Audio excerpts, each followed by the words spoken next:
What's up YouTube? KS Gun Guy here. Thanks for joining me as always. So it's red dot day here on the channel. You've got in front of you three different options for red dots. One is the P320 with the Romeo 1 from SIG. You've got the Glock 19 MOS with the Burris Fastfire 3, and you've got the Canik TP9 SFX with the Vortex Venom. Now, here's the thing.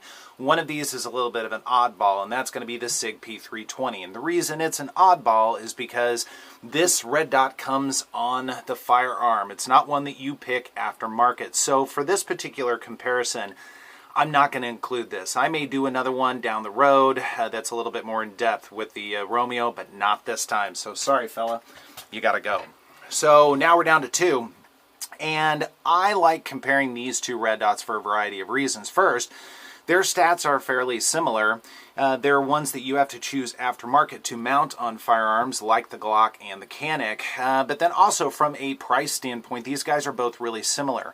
You're going to be able to find both of these for sub $300 and in a lot of cases sub $250. So I think they're a really good comparison between the two. So let's go ahead and go over. I'm going to try and line these guys up so you can actually see the red dots. This will be a little bit of a trick here.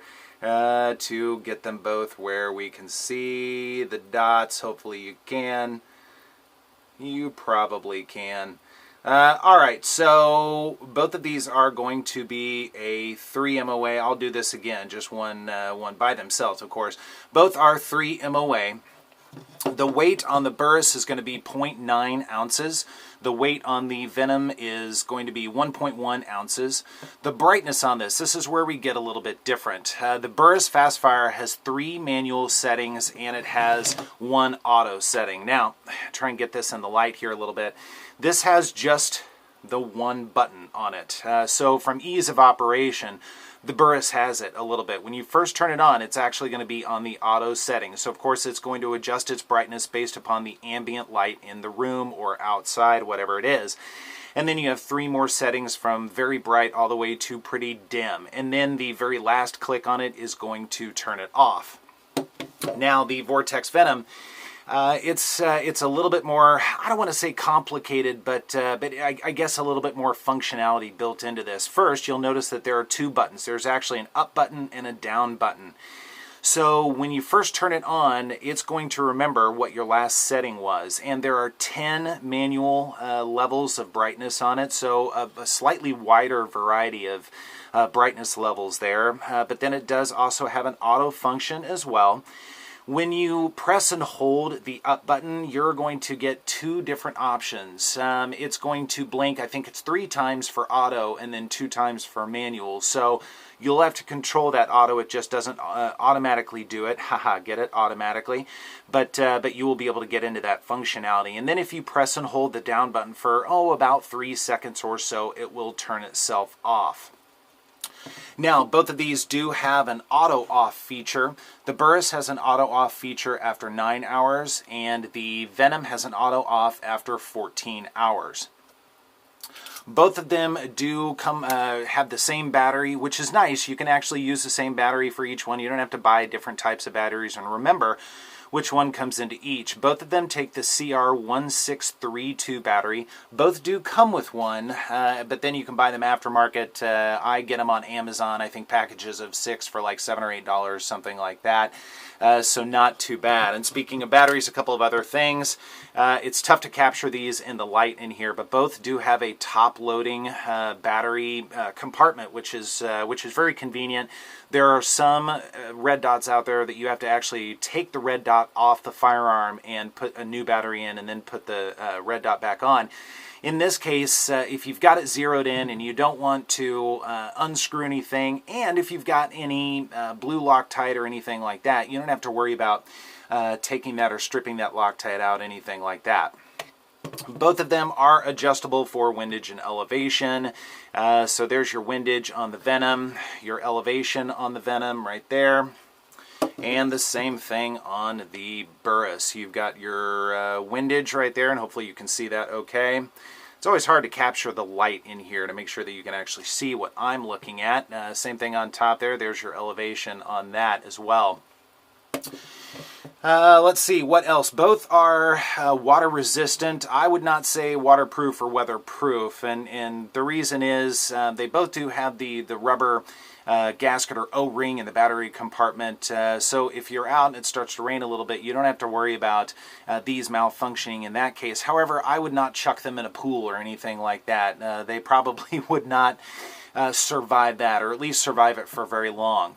The overall battery life, and I'm quoting these from the actual websites themselves, the manufacturer's websites. The Burris, they say, has an average life of 5,000 hours. You can kind of give and take that just a little bit depending on what level of brightness you have it set at.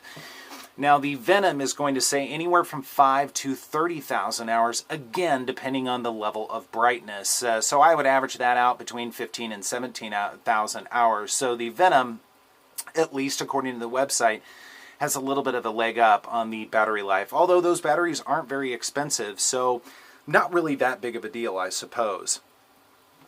As far as footprint goes, since both of these are about the same size, I think a lot of this comes down to personal choice. I guess I'll do this so you can really see the red dot in here for a moment or two anyways. See if I can line that up.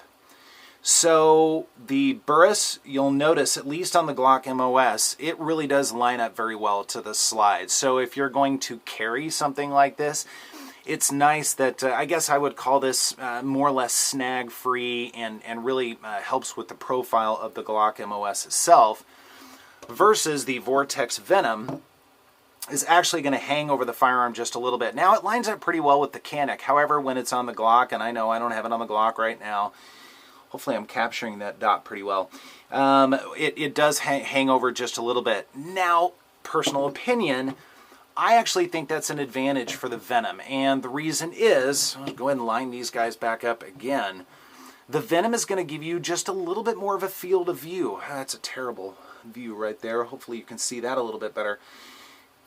The Venom's got a slightly wider field of view, and I like that. I really do. As I get older, I want to be able to look through a little bit more glass, I guess. So I would give the leg up to the Venom a little bit. But again, both of these sights are very similar. Both of them actually mount on the same mounting plate on each one of the firearms. At least the firearms in front of you both are on plate number 1. They're both relatively easy to mount on it. I do recommend getting some aftermarket screws. Now, these screws are M3 by 7 millimeter with a thread pitch of 0.5. I got a bag of 100, I think, for maybe $6 or $7 on Amazon. I would recommend doing that. It's nice to have extra screws, just in case you strip one out or anything like that. But that's my recommendation. With the Glock, it's a little bit more of a headache to mount this. Be sure to watch my Glock MOS build, and how I did it, I go into a little bit more detail. Now, the Venom also takes the same size screws. Both of these come with extra screws. I have found that, once again, I use those aftermarket screws for the Venom as well. It's the same thread pitch, and I think they're the right length to use. However, the screws that come with the Venom actually will work reasonably well. I just wanted to stay consistent on that. But both were reasonably easy to mount once I got those screws. I don't use any Loctite or anything, partly because I want to be able to remove these for testing purposes, but at the end of the day, I would probably keep the Burris on the Glock and keep the Venom on the Canic. I think they just work out a little bit better. So very quickly, just what you can expect. Both of these come in a small box with what you would expect as far as extra things. Both of them come with a little tool, kind of like these right here for the Burris and the Vortex. Both have the screws for windage and elevation. Now the Vortex, I don't know why I keep calling it Vortex, also comes with a screwdriver for the battery case. The Burris actually does not. And then both come with a little Allen wrench for the screws. You do have to use a different Allen key or Allen wrench for those aftermarket screws, but that works out okay. It's not a big deal. Both come with a little cover for the red dots. Now, I've had to do a little bit of tinkering, especially with the Burris one. I've actually had to take out a little glass piece right here so it'll fit on this particular firearm, because there's really no space between that the back sight and the optic itself. So I removed that.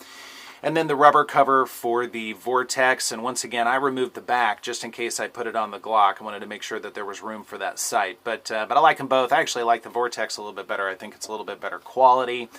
And then both come with a microfiber towel. I guess I should do that so they're on the right guns. One thing to be careful of, the writing on the Vortex I think might be a little bit abrasive, so make sure you're using the back of that. So that's what you can expect with these two red dots. And again, I think both are great quality, certainly for the money. They both have really good features. They both have auto-off features, top-loading battery compartments, things like that. They're reasonably easy to adjust. The Venom has taken a little bit longer for me to dial in. It's not quite there, largely because I'm not co-witnessing with it versus the Glock, which was super easy to get dialed in. So at the end of the day, which one do I like better? It's kind of a tough call because I actually really like both of them. However, I would probably give the edge to the Venom, one of which is because of that field of view. It's a little bit wider, it's a little bit bigger, and I like that. They're both the same as far as clarity. The dots are easy to pick up, that sort of thing. But I think the Venom with the field of view, and it might be a slightly better build on it. I have had to replace the Burris on this. I actually damaged it. The little glass that the light actually comes through was damaged a little bit. Now, to Burris's credit, they were very quick to get this turned around and replaced a brand new unit to me. So their customer service is really good, although Vortex customer service is fantastic as well. So either way, you're going to be backed up by good companies that take care of their products and take care of you. But again, I would give the leg up probably to the Vortex, and that's personal opinion, nothing more. They're both great, but I actually just like that a little bit better. Now, I'm excited to hear what you think about these, if you have any experience with either one, or maybe even the Vortex Viper. I'm kind of curious about that one as well, because it's a little bit lower profile. So someday down the road I might bring one of those in, but for the time being the Venom does just fine for me. But again, I'd love to hear your thoughts, or if you have questions on these, anything more specific about how I mounted them or anything like that, or how I found them at the range. Of course, I've been wheeling in a little bit of shooting footage as we've been talking, of course. But yeah, do be sure to comment on this. I'd love to hear from you. Otherwise, be sure to like, subscribe, and share. Thanks so much for joining me, and I will see you next time. Thanks!